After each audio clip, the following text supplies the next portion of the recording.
Is this what we're giving away? Okay, well, first of all, we started to come up with a really, really long list of all the things that aren't on the asset map, and What am I reading? realized that we could spend the entire time talking about all the assets, because there are a ton of organizations and assets in the community, and we're going to keep building on that list. But in terms of recommendations, one thing that we thought was important is to have access to resources in neighborhoods as much as possible, knowing that you can't duplicate everything in every neighborhood, but the access for essential services would be important.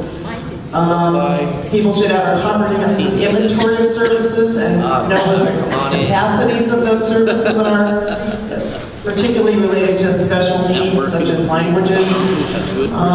Connectability. Connect health with wellness was one example. Integrating resources with different organizations, figuring out how to do that so that people aren't in silos just working on a problem themselves, that they're working together with whatever the natural partnerships are to connect with. And one example would be health centers working with community centers to promote and prevent wellness and provide preventive services. Come on over here, I'll move over. Bringing resources to where people naturally congregate.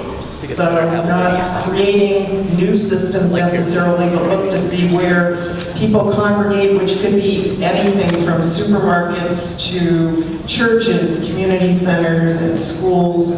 Make services available through those entities and provide family and educational supports in a more coordinated and effective way.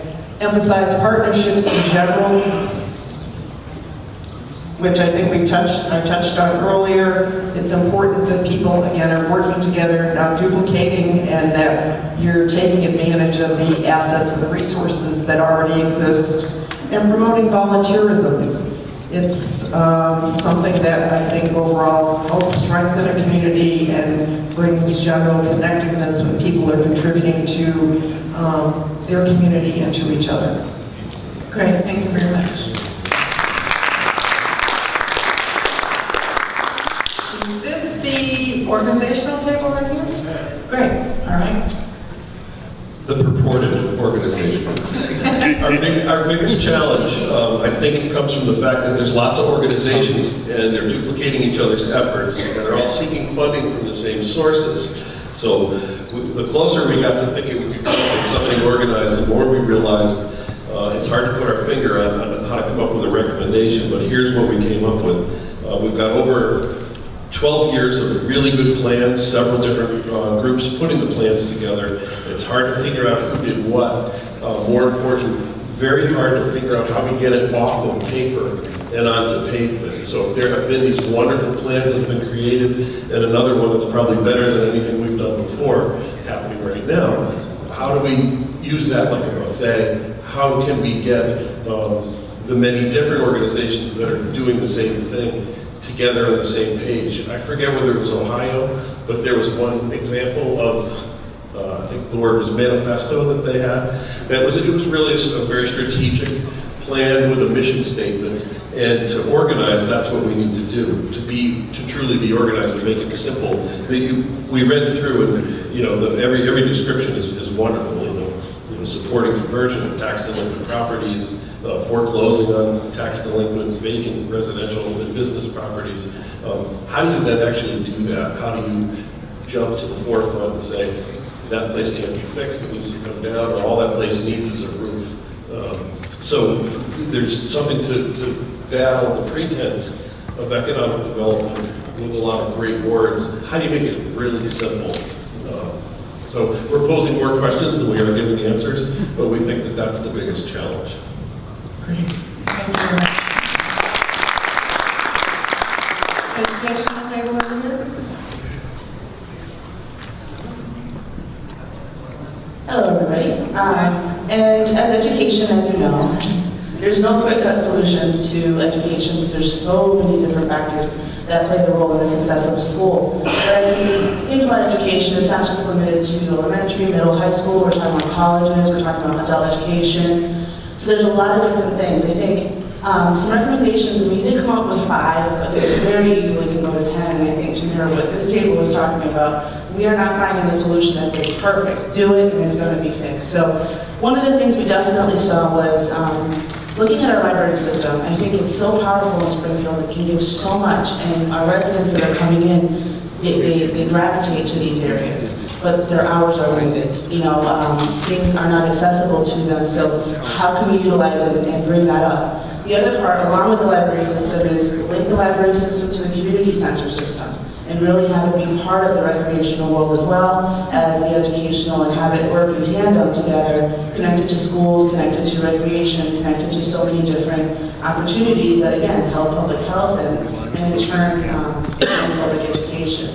We did go into the boundary plan. If you are familiar with Springfield Public Schools, the boundary plan right now, the disempowerment of parents being able to choose where their students can attend or at least have a conversation, it's driven by your address.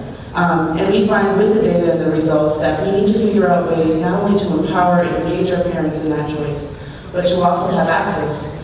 In Springfield, we have the one of the top 3 performance schools, as well as the lowest performing, with 10 of them being the lowest, but we're in the same city. So something is not connecting here, and we're all in the same network. So really looking at access to those high-performing school skills and strategies, understanding I'm a product of the system, so I came to school here, had opportunities, still live here, still invested here, so we did something right in the past to look at that. And then the last thing that we would really talk about is, again, being able to utilize our shuttle and our public transit in connection to the schools, including the higher ed schools, and talked about being able to have, like a shuttle similar to the UMass system, where you can go to Amherst, Hampshire, and you can travel around. Do the same thing here, where Winnick, Springfield College, Stiff, Bay Path, all the different colleges can be connected.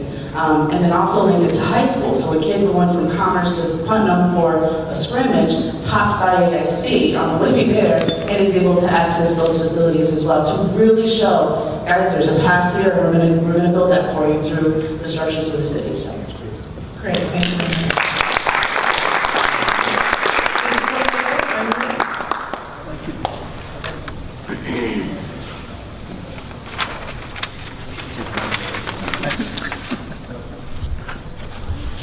My name is Tom Harrelson again, and I want to, first of all, compliment the planning that went into the recommendations that were provided to us under physical domain. So we don't really want to review or go over all of those because it's already captured here, and some points that we prioritized as a group have already been highlighted, but let me just mention a few of the priorities that seem to make sense relative to the information also that we have been working with. And one particularly is the refurbishment of Union Station and creating a resource or an entity there that is diverse in offerings, including retail, restaurant, bookstores, etc., as well as the combination of rail and bus mass transit. And speaking of bus transit, that was already mentioned too, we'd like to see a better integration as other communities have done, some as close as Northampton or Amherst as examples of bicycle and mass transit integration, and sharing transit, whether it's mass transit or individual vehicles with bicycles on the roadways, and increasing the availability of that kind of transportation, of bicycles and vehicles in rideshare. Now, we understand that that is growing and it's actually coming to Springfield, but isn't already here in one form or another, and that is the example of Zipcar or shared bike share programs. The riverfront has certainly been an important topic in my domains here, and the access to the riverfront is not only a subject that was importantly discussed, but the extension of the riverfront greenway expanded literally along the riverfront and integrated with the modal systems from other communities, whether it's bicycle riding, etc., with that greenway that in some communities or in some areas included conversion of rail beds to bicycle and pedestrian access. And that's happened already locally, but we're looking hopefully for an increase in that. And as well, an increase in the information to utilize mass transit, that is the scheduling information, etc., which is available now, but just increase it, including informational kiosks, etc., that has been mentioned.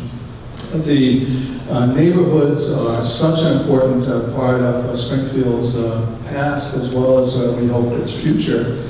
And we'd like to see, from a physical domain standpoint, increased neighborhood libraries with increased hours, as well as police visibility and access, going back to an expansion of the police substations in neighborhoods.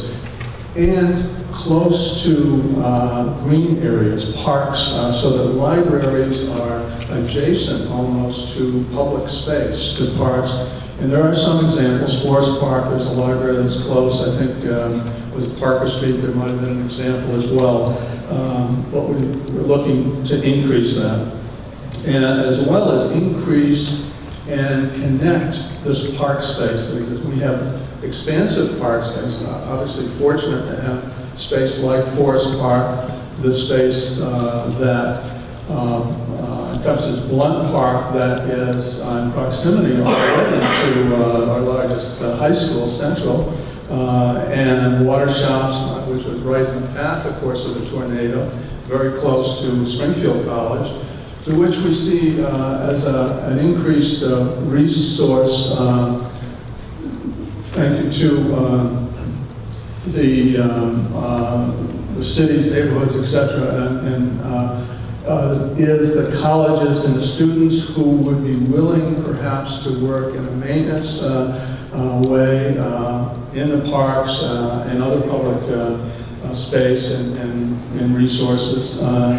And the proximity to that space can be encouraged by better access of mass transit. We're looking to perhaps for more outside resources like organizations like the trustees of reservations to come in perhaps and even manage some of that space or acquire some of the space if that's a better working partnership for the city. As well, too, I'd like to see an extension of the planting of flowering trees and plants, not only in the central part of the city or in the Metro Center, but throughout the city. And communities, as you get, for example, if you're going into the Berkshires, you get off the turnpike, you go into little town of Lee, Mass, that, in the warmer climates, that immediately gets you, and other communities have done a nice job with that, as Springfield has. We just want to see that extended. And the commercial space concern, too, was expressed in the group of siting commercial space better in some cases where the front of the property or the front of the building is more suitably sited to that space than has been in certain examples without getting into them. And elderly housing was cited as the last item that perhaps more reasonably priced or less expensive elderly housing could be very important to Springfield's future. Thank you. Thank you very much. Development piece. It doesn't do us any good to sort of bite our tongue talking about these things. And some of them, and certainly don't mean to be hurtful, but in the interest of accurate information, we found some of it, at least some of the people around the table, found some of the data that was presented with regard to jobs and hiring and those kinds of things. While they may be accurate, they certainly don't reflect Springfield. What I did see and what some of the other people saw around the table was that we talked about the region. And Springfield is hurting. There is no job growth in Springfield. And I think at one point it was reflected that there was an 8% rise in jobs. And probably so of people working in Springfield. But they're taking that money and they're going back to Amherst, Northampton, Long Meadow, and so on. Particularly in the field of education and the medical field where you have doctors and nurses and nurse supervisors and those kinds of things. So there's not a job growth in Springfield, and we need to make sure that we have accurate data reflected to us so that we can work on the issues and the challenges that we have in a more credible way. That takes us to our next point around the table, and we would encourage the consultants to hire some people from Springfield. And you may have already done that, I'm not sure. But in a question reflected about having us sort of correct different things on the map, sort of speaks to that issue. And again, I don't mean to be hurtful or combative or anything else. We want this to work. You know, I mean, we above everyone else wants this to work. And so having people that are familiar with Springfield that can look at a map and say, oh no, you got that in the wrong spot, or this really is Mass Mutual here, and here's where the school is. And also telling you, you mentioned the Hollywood section of the South End that was in one of the things that were presented. You need to know about the Hollywood section. I mean, really know about the Hollywood section of the South End, which is crime-ridden, which is extremely dangerous to be in at various times of the day. So that if we can combat some of the things that are going on, that we can talk about it. So accurate data.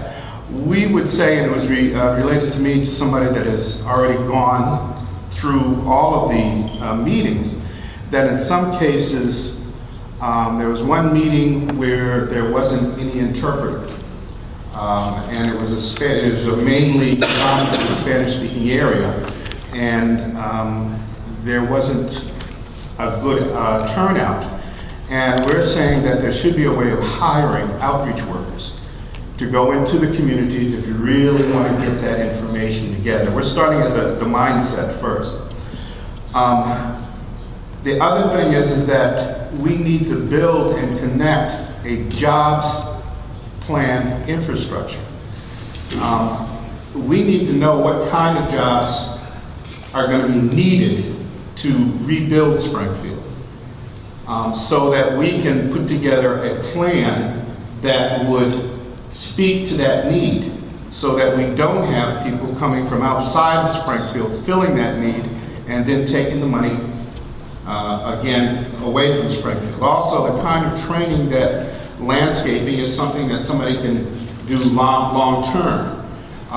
We have an excellent jewel in Putnam Vocational Technical High School, which teaches vocational training in a number of things that will be needed in the next 5 years.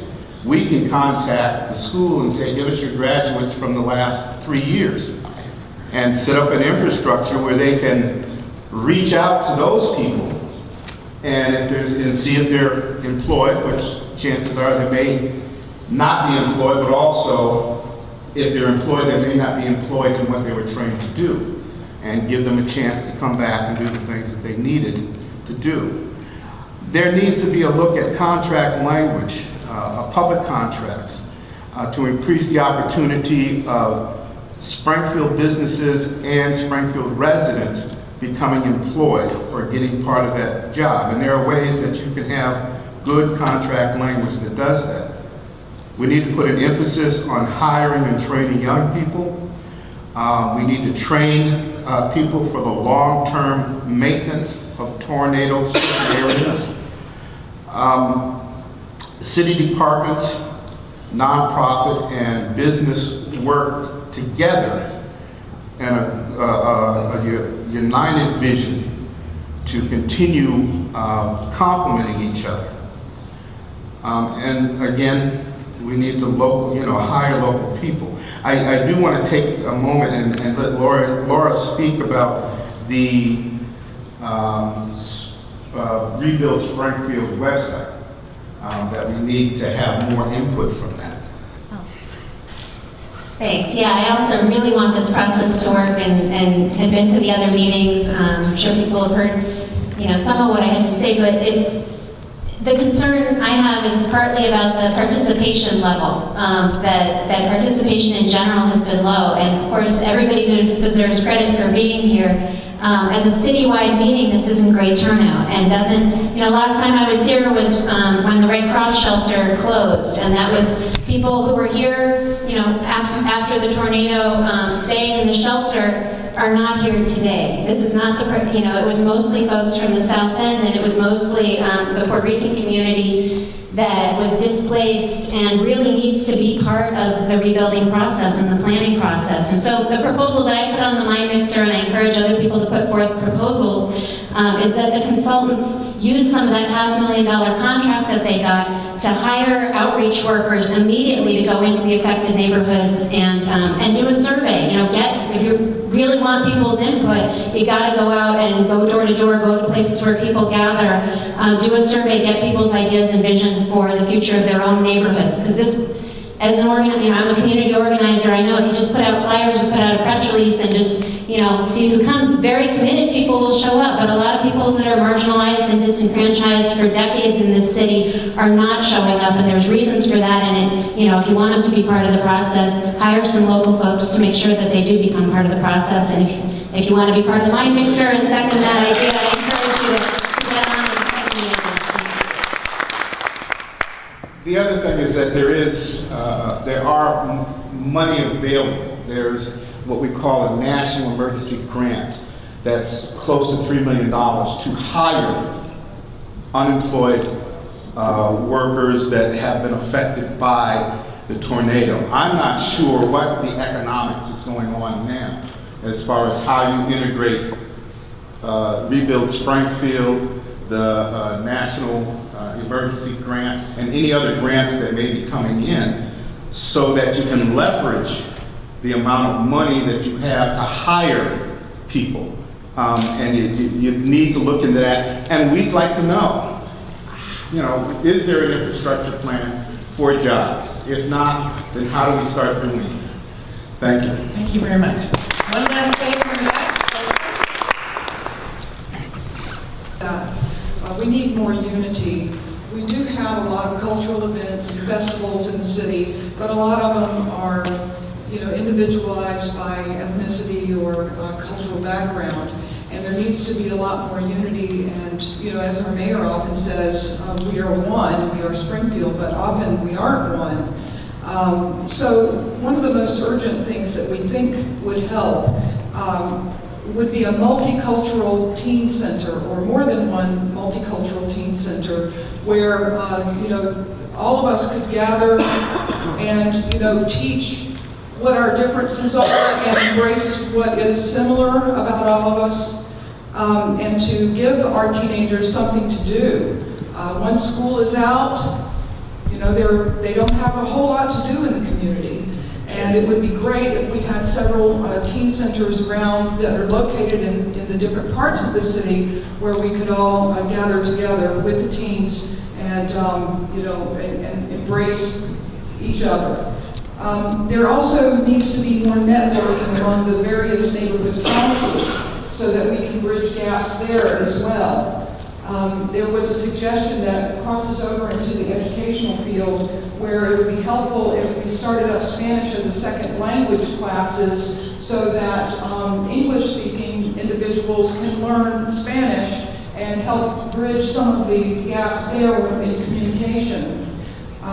There are several, one other thing, a community calendar, a centralized, whether it be on the web or, I'm not sure exactly what the solution is, but a community calendar where all of the events that are going on in the city can be listed at one spot where everyone has access to it and knows what's going on. You know, whether it's a neighborhood council meeting that's happening over in 16 acres, say someone from the Forest Park neighborhood would like to go to that, or any other in various neighborhoods, they can join that and, you know, find out what, and just bridge these gaps that we have within our own city and among one another. Also, there were several organizations that are not present on the map, and you know there were a lot of concerns raised that there were certain cultures that aren't included, such as the Latino Chamber of Commerce. There's also a Black Chamber of Commerce in the city, the Latino Leadership Council, the New North Citizens Council. Also, whether you agree or not, you know, same-gender marriage is part of law here in Massachusetts, and there's not a lot of gay and lesbian community represented in the city of Springfield. There was a time when there were festivals that celebrated that culture, and yet we've seen that go away. There should be some capitalization, perhaps, on same-gender marriage, and communities where same-gender couples have bought homes or rented places, they have taken good care of those properties. And perhaps there's a way that we could embrace individuals and couples in that community that would also you know, help the community, the larger community.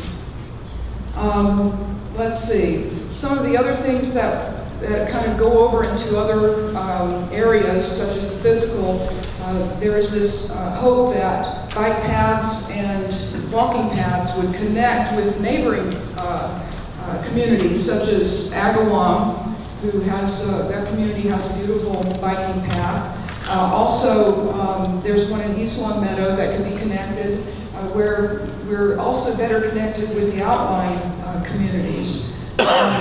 There was also a suggestion that we have multilingual tour guides, so that you know we can also include you know other cultures in the tours that we provide in the city. That we partner with the Farmers Market Association to also help increase food security and the availability of fresh foods throughout the city. We need to identify more clearly and as exhaustively as possible the grassroots organizations that exist in the city, such as Women of the Vanguard. Let's see, there were so many suggestions that we had, and also on the map, and you will want to collect the maps here for sure. We have made a number of notes on the maps, including the Moriarty Senior Center that is located in Forest Park, which is listed here. It's underutilized, yet there are a group of seniors that are there that gather monthly and have a potluck. They actually are the Forest Park lawn bowlers, and they are in their 70s, 80s, and 90s even.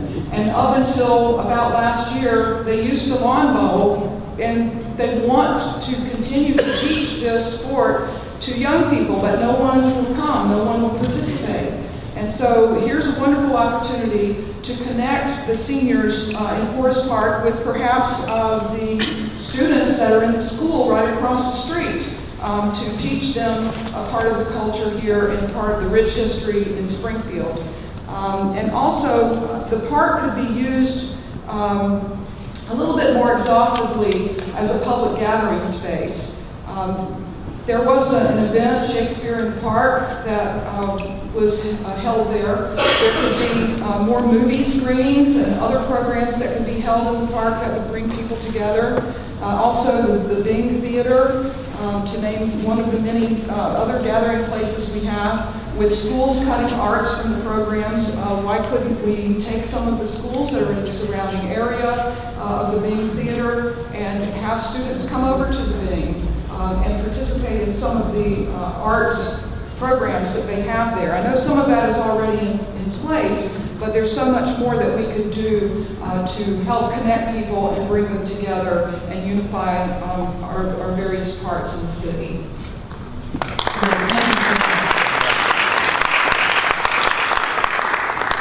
Well, I want to thank everybody for your really hard work today, and we really want to listen to your suggestions, understand where some of those gaps are, work hard to increase participation, and as your last exercise before you leave, there are evaluations on the table. We'd like you to please fill out, because we do take these concerns very seriously. We want to know what worked for you, where you feel like you made progress today, and where there are opportunities for improvement.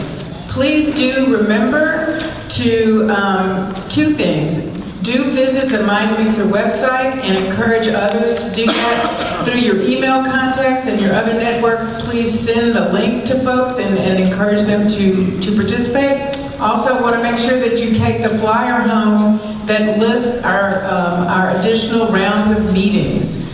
We have those both in Spanish and English, so please take that, stick it on your refrigerator or wherever is most appropriate, so you know when those next rounds of meetings are taking place. So if you will, please fill out the evaluation. Anything that you've written on, the maps, those kinds of things, please leave that at the table. We will take that and do our work to prepare for the next meeting. And thank you so much, and thank you, Springfield, for being such a wonderful host to us, and thank you for your commitment to this lovely, lovely city.